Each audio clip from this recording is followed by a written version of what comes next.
Hi welcome back. পুনৰ আহিছোঁ আপোনালোকৰ মাজলৈ এটা গুৰুত্বপূৰ্ণ বিষয় লৈ। আপুনি বাৰু চেনি খায় নেকি? যদি আপুনি চেনি খায় তেনেহ'লে এই ভিডিঅ'টো প্ৰথমৰ পৰা শেষলৈকে গুৰুত্ব সহকাৰে চাওক। মই এই কাৰণেই বাৰে বাৰে এই খাদ্য সামগ্ৰীৰ ওপৰত আলোচনা আগবঢ়াই আহিছোঁ। যিদৰে ইন্ধন যিকোনো যন্ত্ৰৰ চালিকা শক্তি, ঠিক তেনেদৰে খাদ্যও আমাৰ মানৱ জীৱনৰ চালিকা শক্তি। দৈনন্দিন জীৱনত আমি সঠিক সময়ত সঠিক খাদ্য গ্ৰহণ নকৰি নাখাব লগা খাদ্য গ্ৰহণ কৰাৰ বাবে আজি 133 কোটি ভাৰতীয় কিবা নহয় কিবা গুৰুত্বপূৰ্ণ স্বাস্থ্য সমস্যাত ভুক্তভোগী। আগৰ দিনত মানুহে খাদ্য গ্ৰহণ কৰিছিল ভোক নিবাৰণ, বল বীৰ্য বৃদ্ধিৰ বাবে। কিন্তু বৰ্তমান সময়ত মানুহৰ মানসিকতা এনেকুৱা হৈছে যে খাদ্য লাগিলে যিয়েই নহওক কিয় দেখাত ধুনীয়া আৰু মুখ ৰুচক হ'লেই হ'ল। স্বাস্থ্যৰ বাবে এইবোৰ ক্ষতিকাৰক বুলি জনাৰ পাছতো কিন্তু এইবোৰ খাদ্য খোৱাৰ প্ৰতিযোগিতাৰ পৰা মানুহ আঁতৰি আহিবই নোখোজে। আমাৰ প্ৰতিঘৰ মানুহতে দৈনন্দিন পৰ্যাপ্ত পৰিমাণে ব্যৱহাৰ হোৱা এনে এবিধ খাদ্য হ'ল চেনি। হয়, আপুনি ঠিকেই শুনিছে, চেনি। কিবা নহয় কিবা প্ৰকাৰে এই বগা বিষ আমাৰ ঘৰত নিতৌ ব্যৱহাৰ হৈয়ে আছে। ইয়াৰ উপৰি হোটেল, ৰেষ্টুৰাঁ, মিঠাই, চাহৰ দোকানৰ পৰা আৰম্ভ কৰি বৃহৎ বৃহৎ ক'ল্ড ড্ৰিংকছ কোম্পানী, চকলেট কোম্পানীসমূহে এই মিঠা বিষ পৰ্যাপ্ত মাত্ৰাত ব্যৱহাৰ কৰি আহিছে। আমি এই বগা বিষ দৈনিক মিঠাই, বেকাৰী, বেভাৰেজ, চকলেট, গাখীৰ, চাহ, কফি আদিৰ দ্বাৰা গ্ৰহণ কৰি আহিছোঁ, যাৰ ফলস্বৰূপে আজি লাখ লাখ ভাৰতীয় heart attack, cholesterol, paralysis, brain haemorrhage, high blood pressure, diabetes, লিভাৰৰ সমস্যা, যৌন দুৰ্বলতা, বদহজমি, গেছ, এচিডিটি আদি সমস্যাত ভুক্তভোগী হৈছে। এক গৱেষণাত প্ৰকাশ পোৱা অনুসৰি আমাৰ শৰীৰত দেখা দিয়া 60% ৰোগৰ প্ৰধান কাৰণ হ'ল এই বগা বিষ চেনি। একেবাৰে সাধাৰণ যেন দেখা মুখ ৰুচক খাদ্য প্ৰস্তুত কৰাৰ বাবে ব্যাপকভাৱে ব্যৱহাৰ কৰা এই চেনি আমাৰ শৰীৰত নিতৌ প্ৰৱেশ কৰাৰ ফলত আমাৰ 100কৈও অধিক বেমাৰ হ'ব পাৰে। এতিয়া আপোনালোকৰ মনত প্ৰশ্ন উদয় হ'ব পাৰে যে চেনিয়ে গ্লুক'জ নেকি? চেনি যদি আমি নাখাওঁ তেনেহ'লে আমাৰ শৰীৰক প্ৰয়োজনীয় শৰ্কৰা বা গ্লুক'জ ক'ৰ পৰা পাম? আমাৰ শৰীৰক স্বাভাৱিক কাম কাজৰ বাবে শৰ্কৰা নিতান্তই প্ৰয়োজন।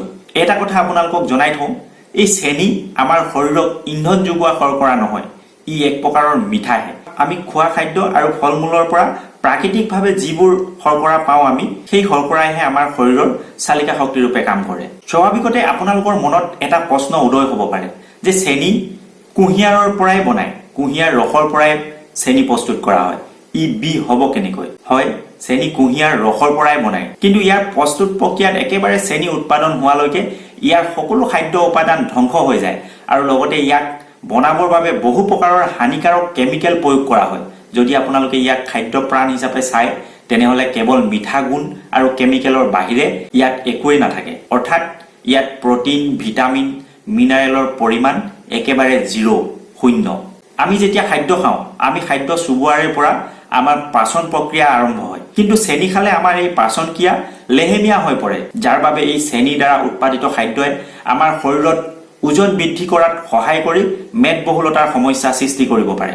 লগতে শৰীৰত চুগাৰৰ মাত্ৰা বৃদ্ধি পোৱাত আমাৰ ছালখন কোঁচ খায় আৰু কম বয়সতে মানুহ বুঢ়া হ'বলৈ ধৰে। চেনি এচিডিক হোৱাৰ বাবে অত্যাধিক চেনি খালে আমাৰ মুখমণ্ডলত শালমইনা আৰু ছালৰ বিভিন্ন ৰোগৰ সমস্যা হ'ব পাৰে। আৰু এই চেনিৰে প্ৰস্তুত কৰা চৰ্বত, ক'ল্ড ড্ৰিংকছ, ফলৰ ৰস, চাহ, কফি আদি সেৱন কৰাৰ বাবে আমাৰ টাইপ 2 ডায়েবেটিছ হোৱাৰ সম্ভাৱনা 83% বৃদ্ধি হয়। চেনি খোৱাৰ বাবে আমাৰ ইনচুলিন সন্তুলনহীন হৈ পৰে আৰু লগতে মিঠা খাদ্য খোৱাৰ ফলত দাঁতত পোকে খোৱা সমস্যাৰ লগতে দাঁতৰ ৰং হালধীয়া হোৱা আদি সমস্যা হ'ব পাৰে। চেনিয়ে আমাৰ মস্তিষ্কত প্ৰভাৱ বিস্তাৰ কৰে, যাৰ বাবে অধিক সংখ্যক চেনি খোৱা লোকে চেনিৰ প্ৰতি আসক্ত হৈ পৰে।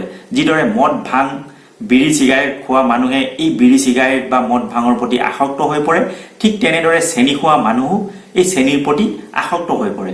চেনি এনে এক ভয়ংকৰ উপাদান যি আমাৰ খাদ্যৰ পৰা শৰ্কৰা গ্ৰহণ প্ৰক্ৰিয়াত বাধা প্ৰদান কৰে। আমাৰ দেহত লাখ লাখ কোশিকা আছে যাক স্বাভাৱিক কাম কাজৰ বাবে সকলো সময়তে গ্লুক'জ বা শৰ্কৰা নিতান্তই প্ৰয়োজন হয়। যদি শক্তিৰ উৎস গ্লুক'জ বা শৰ্কৰা যোগান নাপায় তেনেহ'লে এই কোশিকাবোৰ স্বাভাৱিক কাম কাজ কৰাটো অসম্ভৱ হৈ পৰে আৰু সঠিক মাত্ৰাত শৰ্কৰা নোপোৱাৰ বাবে এই কোশিকাবোৰ ধ্বংস হ'বলৈ ধৰে, যাৰ বাবে ডায়েবেটিছ, হাই ব্লাড প্ৰেছাৰ, ল' ব্লাড প্ৰেছাৰ, ব্ৰেইন ষ্ট্ৰক, হাৰ্টৰ সমস্যা, কলেষ্টৰেল, মেদবহুলতা, হাড়ৰ কমজুৰি, যৌন দুৰ্বলতা, শৰীৰৰ গাঁঠি গাঁঠি বিষ, ইউৰিক এচিডৰ সমস্যা, ৰাতি টোপনি নোযোৱা বা নিদ্ৰাহীনতাৰ সমস্যা, কিডনীৰ বেমাৰ, গল ব্লাডাৰৰ বেমাৰ আৰু কেঞ্চাৰৰ দৰে মাৰাত্মক শতাধিক বেমাৰ হ'ব পাৰে। গতিকে আপুনি যদি সুস্থ জীৱন যাপন কৰিব বিচাৰে তেনেহ'লে এই চেনিৰ সেৱন এই মুহূৰ্তৰ পৰাই পৰিত্যাগ কৰক। সজাগ হওক আৰু সুস্থ থাকক। আপোনালোকক স্বাস্থ্য সম্পৰ্কে সজাগ আৰু সচেতন কৰি সুস্বাস্থ্যৰ অধিকাৰী কৰাটোৱে আমাৰ প্ৰধান লক্ষ্য আৰু উদ্দেশ্য। আশা কৰোঁ আমাৰ লক্ষ্য আৰু উদ্দেশ্যত উপনীত হোৱাত নিশ্চয় আপোনালোকে সহায়ৰ হাত আগবঢ়াব। যদি ভিডিঅ'টো আপোনালোকৰ ভাল লাগে তেনেহ'লে ভিডিঅ'টো এটা লাইক কৰি দিব। যদি চেনেলটোত আপুনি নতুন তেনেহ'লে চেনেলটো ছাবস্ক্ৰাইব কৰিব। তেতিয়াহে আপোনালোকে স্বাস্থ্য সম্পৰ্কীয় পৰৱৰ্তী ভিডিঅ'সমূহ পাই থাকিবৰ কাৰণে সক্ষম হ'ব। আজিলৈ আহোঁ, পৰৱৰ্তী ভিডিঅ'ত পুনৰ লগ পাম। ধন্যবাদ।